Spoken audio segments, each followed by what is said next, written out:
Before we begin, let me say something straight from the heart.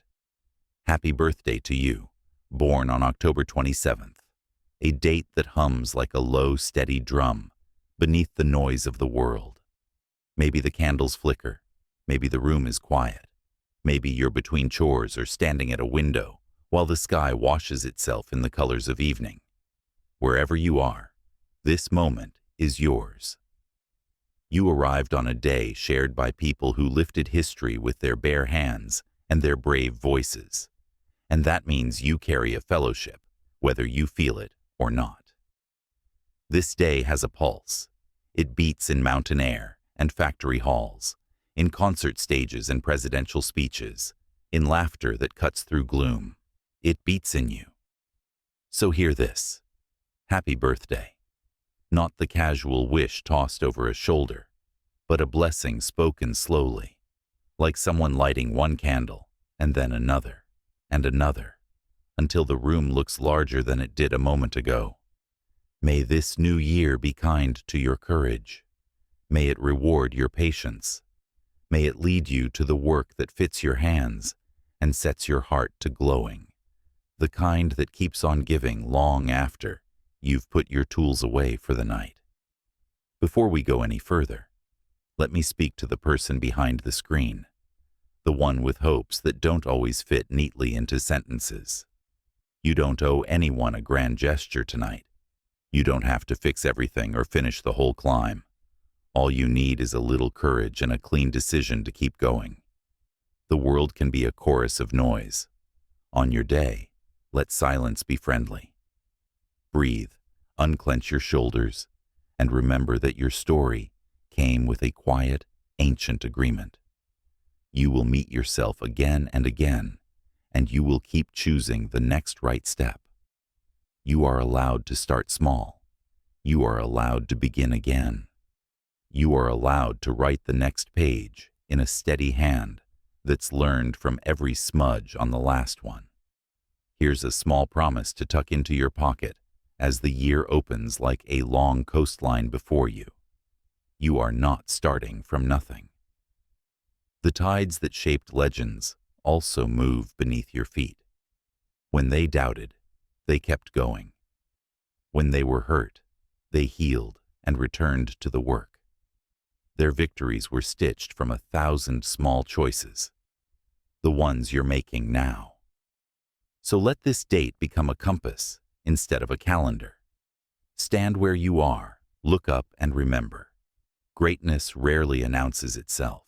It gathers slowly, like dawn, arriving in layers, until one morning, the room is bright and you realize you've been walking toward it the whole time. Legend 1. On an autumn morning in New York City in 1858, a frail boy drew breath between bouts of asthma and the hush of worried parents. And somehow, the city made room for him. Theodore Roosevelt. He would grow up to hammer a philosophy into 3 simple words: the strenuous life. Because weakness tried to claim him early, and he refused to let it. He read like a storm. He boxed, he rode, he wrestled his own lungs into obedience. At Harvard, he studied with a mind that found joy in work. Before most people finished their first job, he wrote a serious history. The Naval War of 1812. With such force that sailors and scholars took notice. And then life carved him the way it carves everyone who lives long enough to love deeply. On the same winter day, he lost his mother and his young wife. A lesser spirit might have folded. He went west to the Dakotas, let the land harden him, learned the honesty of open weather and long distances, and returned wearing grief, like a scar that had taught him how quickly everything can change. He came back a reformer who treated corruption like a personal insult. As New York's police commissioner, he walked the night streets to catch officers sleeping and a city dozing, insisting that duty be awake when the city slept. As Assistant Secretary of the Navy, he saw a war coming and resigned to ride at the front of it, charging up the hills outside Santiago, with a volunteer regiment the newspapers called Rough Riders and history remembers as a symbol of messy courage. He returned with dust, still on his boots and the public's attention in his pocket. Governor, vice president. Then tragedy again, a shot in Buffalo, a nation stunned, and the young man from Manhattan found himself the youngest president in American history, not by design, but by the gravity of events and the readiness of a will that had been practicing for difficulty since childhood. In the White House, he aimed not for applause, but for balance, capital and labor placed on a scale made to sit still. He brought to heel corporations that thought themselves higher than law, broke up combinations that treated the public like a pocket, and gave teeth to the idea that food should be clean and labels honest. He protected landscapes with a ferocity that still shades the hiking trails and rivers we love, declaring that the forests and the canyons do not belong to a few, but to the many and to the unborn. Beyond America's borders, he dealt in both strength and negotiation. The push for a canal that would link oceans, the mediation that earned him a Nobel Prize, not because he loved peace in the abstract, but because he believed justice requires it. Against the leaders of his age, he stood not simply taller, but clearer. Others basked in ceremony. He loved facts, forests, and fairness. Others guarded comfort. He looked for a hill worth climbing and asked the country to climb with him. When a would-be assassin's bullet tore into his chest years later, he steadied himself, showed the crowd the thick speech that had slowed the slug, and spoke anyway. Not to prove toughness for its own sake, but because he believed a promise to the people was a sacred thing. Compare him on the global stage, and you see the contour of his difference. In an era of empire and spectacle, he tied power to responsibility with unusual clarity. He made the presidency muscular, not as a throne, but as a tool. He changed expectations. He put conservation on a national map and consumer protection on the dinner table. The lasting impact feels less like a monument and more like a habit. When something is wrong, act. His lesson to you? Build strength not as armor, but as service. Make your body a tool and your mind a library. When the hill rises, lean forward. When the grief comes, ride into a wider sky and return with a bigger heart. If you must compare yourself, compare the person you are to the person you were, and make the difference a gift to people you will never meet. If you listen closely between the leaves of this day, you can hear a different kind of music, a bow drawn across strings like fire-cutting silk, a rumor that a man could make wood weep and audiences tremble. Legend 2. He was born in Genoa in 1782, to a dockside world of salt and rope and the thrum of ships, and he turned that coarse world into sound. Niccolò Paganini. As a child, he practiced until the violin felt less like an instrument and more like a living thing, a quicksilver creature made of wood and gut that could sing beyond comfortable limits. He discovered combinations no one had stitched together before, harmonics like ghosts, left-hand pizzicatos like rain, ricochet bowings that sounded like a cavalry charge. His early life carried whispers of illness and discipline. By the time he was a young man, the theater lights belonged to him.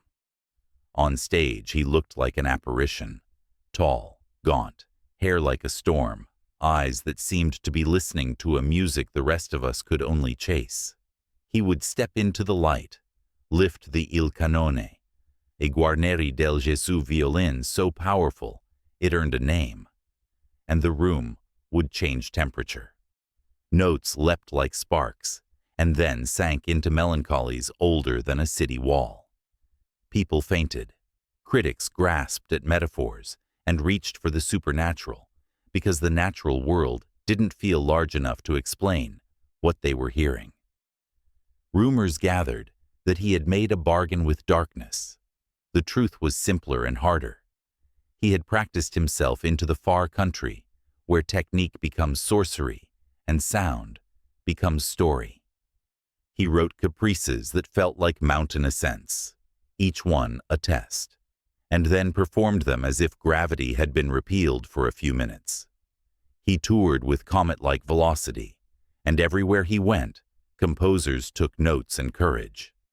Liszt watched him and decided the piano could breathe fire too, sculpting a new order of virtuoso from Paganini's template. Schumann, Chopin, and Brahms bent their own art around his themes, proof that one person's blaze can light torches all down the boulevard. Against the violinists of his era, players of dignity, elegance, mastery, Paganini stood like a cliff. Others were excellent. He made excellence feel newly defined. He did not simply play faster or higher. He altered what counted as play. He turned the violin into a stage where audacity and lyricism were not enemies, but co-conspirators, and in doing so, he nudged the entire art forward. Compare his work globally, and his silhouette holds. He is not just a local legend or a fashionable rumor from a narrow century. He is the ancestor of every musician who believes the instrument can do one more impossible thing if only the hands will pay the price. His legacy is not merely in scores and stories, but in expectations. Teachers who once banned his tricks now assign them. Teenagers around the world wrestle with his caprices, the way athletes train with weight vests. Film composers reach for his intervals when they need menace or magic. Rock guitarists smuggle his runs into electric solos like secret signatures. Street players borrow his swagger to lift a gray afternoon. His lesson to you? Mastery is a decision you repeat until the world starts calling it talent. Do not fear the gossip that collects around anyone who dares to be extraordinary. Let them talk while you count the metronome, file down rough edges, and strengthen weak fingers. If others measure themselves against the easy bar of convention, raise the bar until it scares you. Then clear it anyway. And when you stand on the far side, breathtaking and a little lonely, remember his truest secret. Virtuosity serves the song, not the performer. Now we turn from the blaze of strings to the clang of factories and the steady tick of needles, where invention meets the dignity of everyday labor, and where an idea climbed off the blueprint and sat down at the kitchen table. Legend 3. On October 27, 1811, in New York, a boy named Isaac Merritt Singer arrived, and the world did not yet know he would change how clothing is made, how households run, and how industry speaks to ordinary people. He wasn't the tidy hero of brochures. He was restless, theatrical, sometimes reckless, but flame-bright in his sense for what might be possible. Others had dreamed of the sewing machine, patents and prototypes and a fog of lawsuits. But the dream hadn't walked into ordinary houses yet. Singer did what doers do. He studied what existed, then improved the design until it could stand the rough handling of real life. The machine mattered, yes. Sturdier construction, a practical presser foot, a treadle that freed both hands so a human could guide fabric with grace. But the revolution was also a business model. Singer understood something many inventors forget. Technology matters only if it is used. He staged demonstrations in bright windows. He trained salesmen to show, not just tell.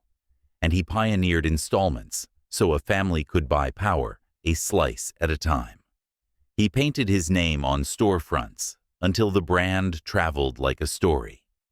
Soon the quiet thunder began, in kitchens and workshops one by one. The steady, dignified clatter of time saved and livelihoods earned. He was sued, often, and sometimes he deserved it. He was loud in the papers for reasons that had nothing to do with engineering. But history's ledger is not a gossip column. On the side that counts, his contribution is as straight as a good seam. He democratized access. Against the industrial titans of his age, who built empires that often kept ordinary people standing at the gate, Singer built a bridge. He linked the workshop to the world, the factory to the front room, and in doing so, placed a useful tool into the hands that needed it most. Compare his work, and you see the shape of his gift. Others chased grandeur and forgot usefulness. He chased usefulness until it became grand. The lasting impact lives in hems and uniforms, in quilts that feel like hugs from history, in small businesses that grew out of a kitchen corner, where a treadle once tapped a rhythm that sounded like hope. His lesson to you is plain and powerful. Build things people can actually use, and then find a way to place those things in their hands. Do not wait for perfection to grant you permission. Iterate in public, learn quickly, and remember that the point is not applause, but adoption. Let your idea move from showroom to living room, from headline to habit, because ideas that serve quietly tend to outlast the noise that ignored them. From the hum of gears, let us step into the thunder of crowds, into stadium chants wrapped around the name of a worker who became a president. Proof that institutions can be remade by stubborn hope. Legend 4. In Brazil's northeast, where drought carves its own laws into the earth, a child named Luiz Inácio Lula da Silva was born on October 27, 1945. He carried the dust of Pernambuco to the factories of São Paulo, where steel and sweat shaped his early life. He learned the hardness of machines the hard way. The missing finger tells that story every time his hand lifts. And he learned the grammar of dignity on the shop floor, a metal worker who could organize a strike and hold a crowd with the plain music of justice. In a world that prefers its presidents polished by privilege, he arrived burnished by labor. Politics did not welcome him with a red carpet. It tested him. He lost and learned again, and later he won. And the winning was not a coronation, but a contract. When the nation placed its trust in him, he treated the presidency like a workshop that required both maintenance and vision. Social programs grew with strings attached to school attendance and to the stubborn necessity of a full plate, and in neighborhoods where despair felt permanent, possibility snapped on like a light. Abroad, he carried Brazil with the shoulder-forward confidence of a country refusing to be merely emerging, insisting instead on being present, counted, and heard. Controversy shadowed him, as it shadows all who reach that height, and he faced legal battles that tried to write an ending before the story was finished. Whatever your view of those chapters, another followed. Verdicts reconsidered, a return to the campaign trail, a renewed mandate from voters who remembered the taste of progress. Compared to leaders across continents, what sets him apart is not a perfect record. No human holds one. But the way his narrative taught millions to believe institutions could answer to the hungry and the overlooked. Against presidents who worshipped markets or pageantry, he championed meals, schools, and the stubborn idea that dignity is a public task. His legacy is complicated and human, but it contains a signal many can tune to. Leadership that began with a union badge can carry a nation's heart. His lesson to you is blunt and kind. Never confuse prestige with purpose. If you are given a platform, ask who else can stand on it because you did. If you receive power, treat it as rented from the future, paid for by people who will feel your decisions in their bones. Measure your victories, not by headlines, but by households. The monuments that matter most are not statues. They are the invisible upgrades in a child's life, a school lunch, a bus pass, a clinic, all saying, "You belong in the horizon." And now, because birthdays deserve laughter as well as gravitas, let's step into a hotel where everything goes wrong and it's somehow perfect, and then into a writer's room where a long-legged master measures each syllable like an engineer until the joke snaps shut. Legend 5. On England's west coast in 1939, with war clouds lowering over the channel, a lanky boy was born who would grow into a comedian so precise that chaos itself began to look choreographed. John Cleese. He studied law at Cambridge, but found his vocation in the footlights, where timing learned to share a flat with audacity. Television opened like a stage door. The Frost Report, sketches honed to a blade, and then a gleeful miracle called Monty Python's Flying Circus. With fellow Pythons, he helped build a cathedral of absurdity, whose stained glass was made of common sense turned upside down. He could stand in a cheap suit and make a room believe in a ministry of silly walks, and somehow the joke felt smarter than a lecture. But the architecture of laughter is where he separates himself. Cleese co-created Fawlty Towers, a masterclass in structure dressed as chaos. Every lie a lever, every misunderstanding a domino, every character a gear in a gleeful machine. Watch closely, and you'll see a blueprint under the anarchy. Setups layered like floors in a building, payoffs timed to the second, dialogue that snaps shut like a briefcase. On film, A Fish Called Wanda proved the same hand that gave us lunacy could also build a plot with the precision of a watchmaker, finding laughter at the exact instant where tension and character cross wires. Even in the spy world, he appeared as the man with the gadgets, offering dry wit to the most glamorous of missions. In Summer, every role he seemed to say that intelligence and absurdity are not enemies, but dance partners. Compared globally, Cleese towers not only for iconic sketches, but for the mathematics beneath them. Some comics are lightning. He is the power station. Some rely on shock. He relies on structure. He made absurdity feel like a branch of logic, and in doing so, trained our collective funny bone to think faster. That is why his influence travels so widely. You can feel it in sitcoms that dare to be intricate, in stand-up that toys with meta-theater, in writers' rooms that treat rhythm like a metronome.